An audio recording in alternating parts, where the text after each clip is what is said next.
안녕하세요. 어니언입니다. 오늘은 곧 청약을 시작하는 WCP의 기관 투자자 수요 예측 결과를 알아보겠습니다. 공모가와 청약 규모 등 큰 변동이 있습니다. 먼저 기관 투자자 수요 예측 결과를 알아보도록 하겠습니다. WCP의 희망 공모가액 밴드는 8만원에서 10만원이었지만 오늘 발표된 수요 예측 결과를 통해 공모가는 공모 희망가액 밴드 하단보다 낮은 6만원으로 최종 확정되었습니다. 하단에 비해서도 무려 25% 조정된 공모가입니다. 발표된 수요 예측 결과를 살펴보면 총 759곳의 기관이 몰려 종합경쟁률 33.28대 1의 경쟁률을 기록하였습니다. 매우 낮은 경쟁률입니다. 이번 수요 예측에는 기타 기관의 참여가 적고 거래 실적이 없는 해외 기관은 한 곳도 참여하지 않았습니다. 일단 수요 예측에 참여한 기관들은 상당 부분 실수요로 볼 수도 있습니다. 그러나 해외 기관 투자자의 거래 실적을 보면 평균 14,522주 밖에 청약하지 않았습니다. 평균 8억 7천만 원 정도입니다. 사실상 참여를 하지 않은 것과 비슷합니다. 종합경쟁률 33.28대 1은 2022년 올해 공모 종목 가운데 6번째로 낮은 수요 예측 경쟁률입니다. 낮기는 매우 낮은 수치입니다. 이어서 수요 예측 분포를 살펴보도록 하겠습니다.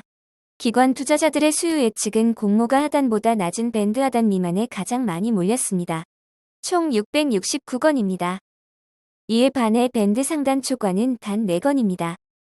수요 예측 분포를 건수 기준 그래프로 좀 더 자세히 살펴보면 하단 미만이 압도적으로 많은 89.68%입니다. 그 다음으로 하단이 두 번째로 많은 8.85%입니다. 거의 대부분의 수요 예측이 하단 미만과 하단에 몰린 것을 확인할 수 있습니다. 상단 초과가 0.54%, 상단이 0.94%로 매우 소수입니다.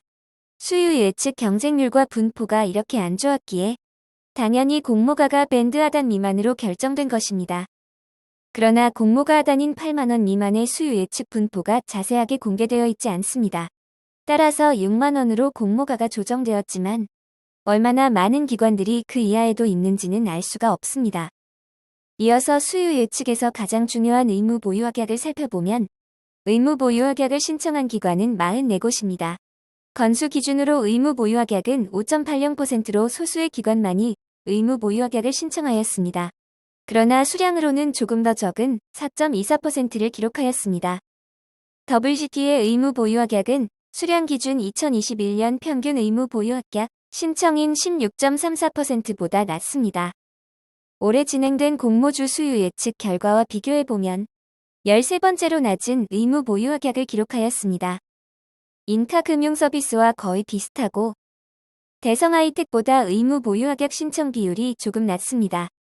수요 예측의 경쟁률과 의무 보유 확약 결과를 좌표로 나타내면 WCP는 경쟁률은 매우 낮고 의무 보유 확약도 낮습니다. WCP처럼 수요 예측 경쟁률이 낮았던 종목은 상당수가 공모가를 하회하고 있습니다. 루닛, 공구음원, 비플라이스포트 단 3종목만이 상장일 시초가가 공모가를 상회했습니다.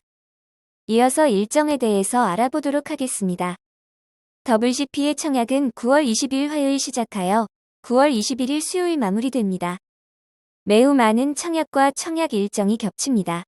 일반 종목인 RP바이오 스펙인 하나금융 24호 스펙, 한화플러스 제3호 스펙과 청약 일정이 겹치기에 청약 종목 선택 및 자금 배분을 결정하셔야 합니다.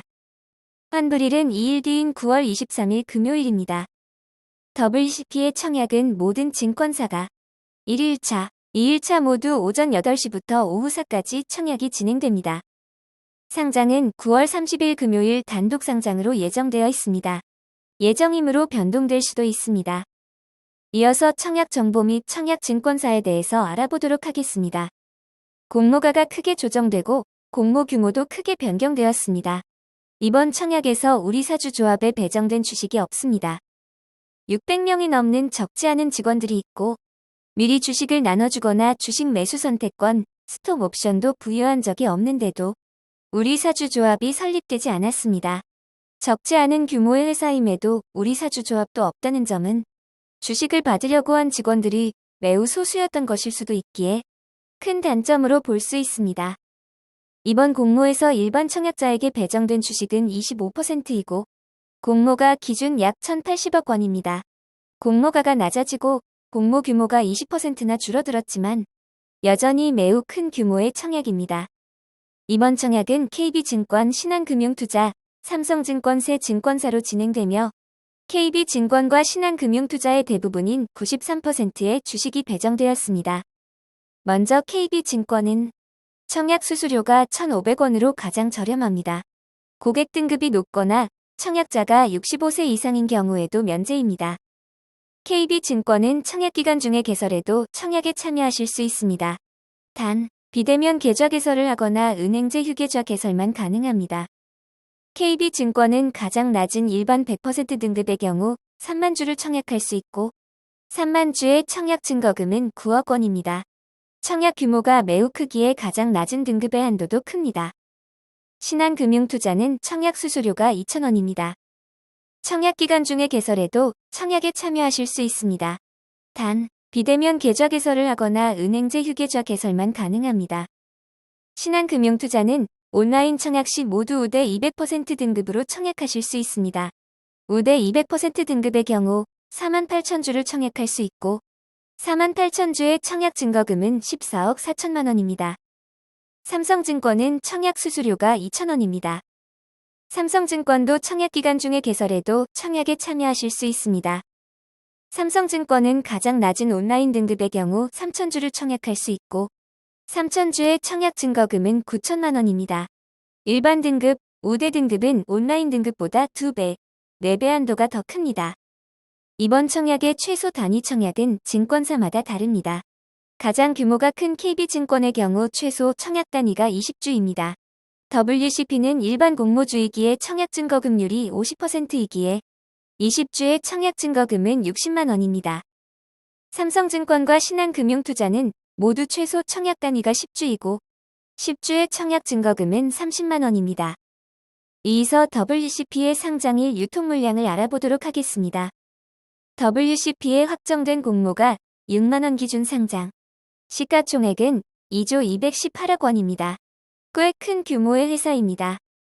상장일 매각 가능한 기존 주주의 주식이 약 596만 주가 있습니다. 의무 보유 확약을 제외하지 않은 상장일 유통 가능 비율이 높은 편인 39.06%인데다가 시가총액이 크기에 공모가를 반영한 상장일 유통 가능 금액은 7,898억 원으로 매우 큽니다.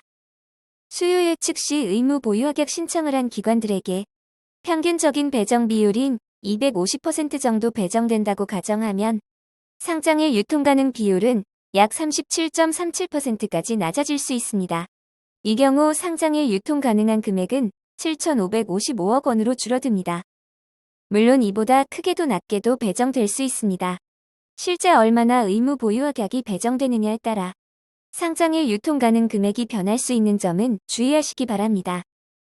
의무 보유 확약을 포함하지 않은 상장일 주체별 유통 물량 비율을 살펴보면 기존 주주가 제일 많은 45.30%, 공모기관 투자자가 41.02%, 일반 청약자가 13.67%입니다. 기존 주주가 무려 절반에 가까운 45.30%를 차지하고 있습니다. 금액으로도 3,578억 원으로 매우 큽니다.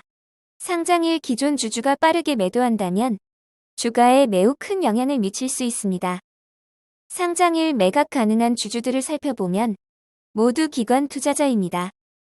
이 중 상장일 매각 가능한 물량이 많은 3개의 기관 투자자가 전체 기존 주주 물량이 54.3%를 차지하고 있습니다.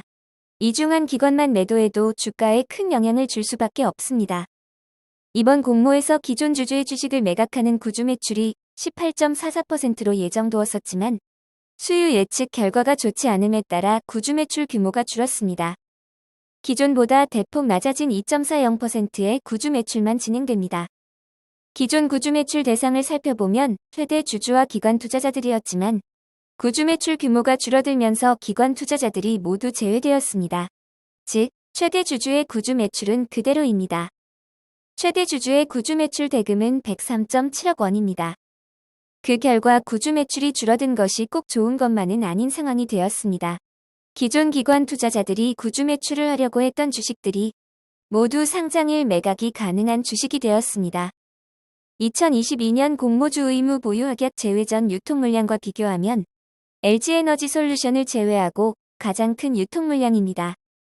의무 보유 확약에 따라 다르지만 현재까지로는 소카, 유닛 수산 인더스트리, 성일 아이텍을 합한 유통 물량보다도 많을 가능성이 높습니다. 이제 결론을 내려보도록 하겠습니다. WCP는 매출의 100%가 2차 전지 분리막에서 발생하고 있습니다. 2차 전지의 분리막은 2차 전지의 양극과 음극의 직접적인 접촉을 차단하여 화재 등을 발생하는 안전에 필수적인 소재입니다. 2차 전지 4대 소재 중 하나로 꼽힙니다. 그러나 현재 2차 전지의 단점을 보완할 미래의 배터리로 개발되고 있는 전고체 배터리는 분리막이 없는 것이 특징입니다. 만약 전고체 배터리가 상용화된다면 분리막 사업은 전망이 나빠질 수밖에 없습니다. 다만 아직 기술적, 경제적 이슈가 있기에 단기간에 현재의 2차 전지를 대체하기 어렵습니다. 그럼에도 리스크는 있습니다. WCP의 공모가를 산정하기 위한 비교 회사에 양극재, 음극재 관련 회사가 매우 많이 포함되어 있습니다. 양극재, 음극재는 전고체 배터리에서도 필수인 소재로 지속적인 성장이 예상되어 분리막 회사와 직접적인 비교가 어렵습니다. 상장되어 있는 분리막 회사인 SKI 테크놀로지의 주가 흐름이 좋지 않습니다.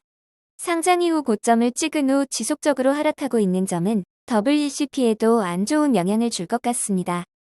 SKI 테크놀로지와 WCP의 매출 차이가 2019년에는 7.56배였지만 2020년에는 4.19배, 2021년에는 3.25배로 좁혀지고 있는 점은 장점이지만 SKI 테크놀로지와 매출 차이가 있음에도 공모가 기준 상장 시가총액과 비교할 때 2.54배밖에 차이가 나지 않습니다. 이미 상장된 회사인 SKI 테크놀로지와 매출 규모에 비해 시가총액 차이가 크지 않아 공모가가 할인되었다고 생각하기 어려울 수 있습니다. 그러나 WCP에는 환매 청구권이 있습니다. 코스닥이 이후 10% 이상 하락하지 않는다면 3개월 동안 공모가의 90%인 54,000원을 청약 증권사들이 보장해줍니다. 즉 손실은 공모받은 주식은 10% 정도로 제한할 수 있는 것입니다. 환매 청구권은 다른 계좌로 대체 인출 매도를 하시면 행사할 수 없습니다. 이번 청약에 참여하시려는 분들은 본인의 계좌로만 주식을 받으시기 바랍니다. 여러모로 좋지 않은 상황입니다. 지금까지 환매 청구권이 있는 청약은 손해볼 확률이 낮았습니다. 청약을 하려는 분들은 청약 2일차 경쟁률을 감안하여 감당할 수 있을 정도만 청약하시는 것이 환매 청구권 있는 종목들의 전략이었습니다. 그러나 이번 WCP처럼 상장일 유통 물량과 기존 주주 매물이 많은 종목은 없었으므로 보수적인 투자자분들은 쉬어가시는 것도 좋은 선택이 될 것 같습니다. 이 영상은 후원 회원 여러분들의 후원과 슈퍼땡스, 댓글을 통한 따뜻한 격려를 통해 제작되었습니다. 항상 고맙습니다. 이 영상은 투자 권유가 아니며 투자는 오롯이 투자자의 판단으로 이루어져야 합니다.